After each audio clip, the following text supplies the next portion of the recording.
Apa kata Ustaz?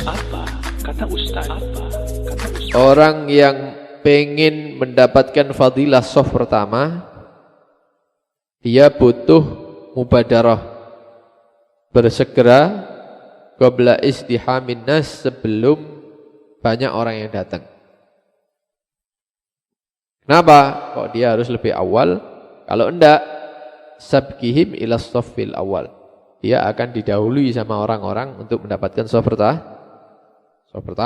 Kalau mau dapat shaf pertama, ya datangnya paling awal. Ya, sebelum manusia datang, kita sudah datang duluan. Fa innahu mahma ta'akhkhara tsumma ata.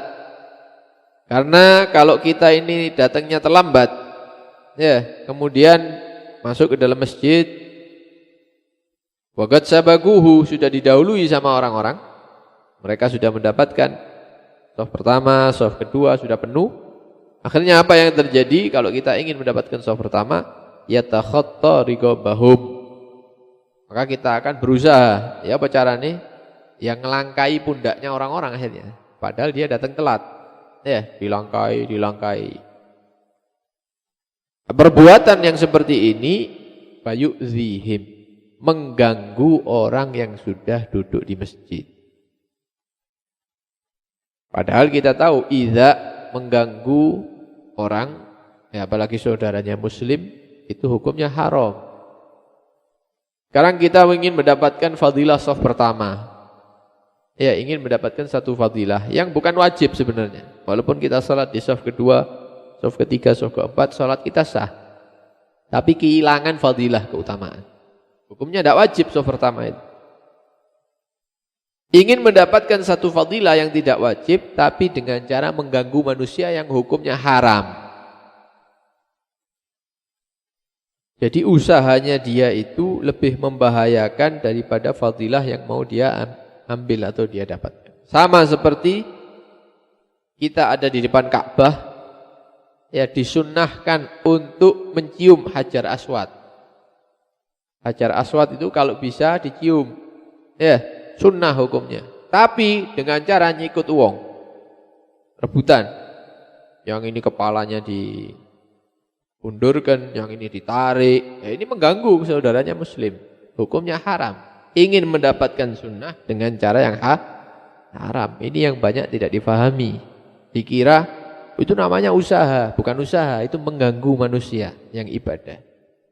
Kalau memang ditakdir tiba-tiba, ya biasanya tidak sadar, ya, moro-moro nek ngarepe Hajar Aswad, wis berarti takdir, berarti dicium. Ya. Tapi kalau dia berusaha tidak ganggu orang, ternyata masih tidak nyampe, ya wis terus no. Ya, mau bagaimana lagi? Hukumnya sunnah, ketimbang ganggu orang haram. Ya, dari jauh aja diisyaratkan Hajar Aswad, dicium tangannya.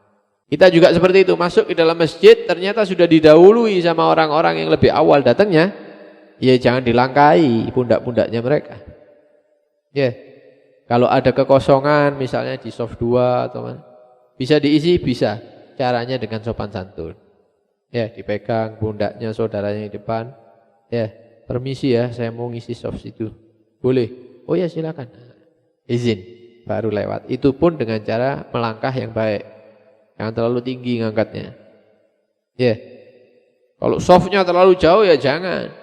Ya, melewati beberapa shaf akhirnya. Biarkan orang yang lebih dekat mengisi nanti ketika iqamah. Nah, ini perlu diperhatikan. Kadang-kadang orang-orang ini ngawur-ngawur, ya. Karena tidak didasari ilmu, malah dia melakukan yang haram. Wadzalika mahdzur, ini adalah satu dosa, ya. Wa man khasyiya dzalika fa salatuhu fi ghairi shaffil awwal aula bih. Maka barang siapa yang takut apa? Kalau saya maju, saya bisa ganggu saudara saya. Saudara-saudara saya terganggu dengan ngelangkah-ngelangkah tadi itu. Maka sholatnya dia di belakang, ya, itu lebih utama daripada dia maju ke depan dengan cara yang salah. Ya. Jadi ini harus dipertimbangkan. Jangan memaksakan diri.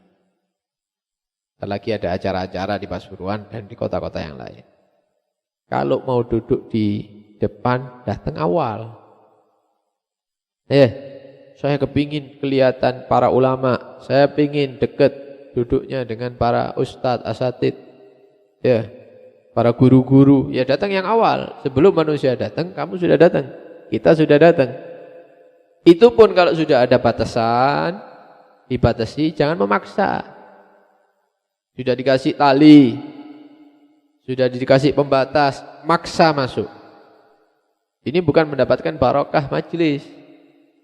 Ya, kalau sahibul bait yang punya rumah, yang punya acara terganggu dengan masuknya kita ke area tersebut, bisa-bisa kita tidak diridhoi nanti di rumah itu. Ya. Atau misalnya ada hall, abahnya dia yang diholi atau kakeknya dia yang diholi, tidak senang. Kenapa? Karena itu mengganggu keluarganya. Kadang-kadang kita perhatikan maksa. Kalau bukan tempatnya jangan, cukup di batasan itu berhenti duduk. Kalau misalnya batasnya nanti ketika mahalul qiyam dibuka, itu tidak apa-apa maju sedikit. Jangan ke tempatnya para ulama, jangan ke tempatnya para guru, para asatid, bukan tempatnya. Dan mereka para guru tidak mungkin ngusir ente harus tahu diri. Ya, duduk para habaib, para kiai di depan. Kemudian ada soft pertama, para guru-guru, asatid. Tiba-tiba di situ ada orang awam masuk di dalam. Ini tidak tahu posisinya ini. Dengan alasan apapun seharusnya dia tahu posisinya. Saya orang biasa misalnya. Saya bukan ustadz, saya bukan ulama, berarti bukan tempat saya ini. Jangan-jangan saya menduduki tempatnya orang yang berilmu, seharusnya dia tempatnya di sini, saya dului. Nah, cari posisi yang pas dengan keadaan kita. Insya Allah itu lebih berkah. Seperti yang dikatakan Al-Habib Abdullah bin Alwi Al-Haddad. Kalau kamu takut mengganggu orang di satu majelis, ya, kalau saya maju ke depan, saya takut nanti ganggu, ada yang terganggu dan lain-lain.